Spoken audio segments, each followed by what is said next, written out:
બનાસકાંઠામાં પણ ખાતરની અછત છે અને તેને દૂર કરવા માટે પત્ર લખવામાં આવ્યો છે। કાંકરેજ એમએલએ અમૃતજી ઠાકુર દ્વારા કૃષિ મંત્રીને પત્ર લખાયો છે। કાંકરેજમાં યુરિયા ખાતરની સતત અછત થઈ રહી છે અને એ અછતને દૂર કરવા માટે આ પત્રની અંદર ઉલ્લેખ કરાયો છે।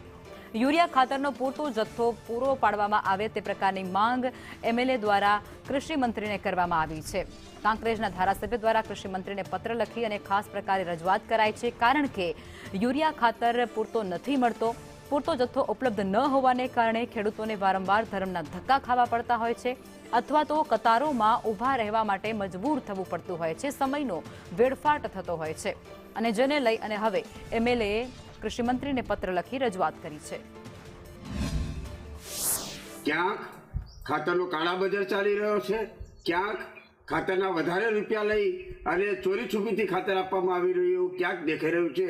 એવી ખેડૂતો વાત મારી જોડે કરી રહ્યા છે। ત્યારે આજે રાજ્યના કૃષિ મંત્રી શ્રી જીતુભાઈ વાઘાણી સાહેબને મેલ કરી અને વિનંતી કરી છે કે કાંકરેજ વિધાનસભા ઓગળ તાલુકો કાંકરેજ તાલુકો સમગ્ર જિલ્લાની અંદર જગતના તાતને પૂરતા પ્રમાણમાં ખાતર મળી રહે એવી વ્યવસ્થા કરવા માટે વિનંતી કરી છે।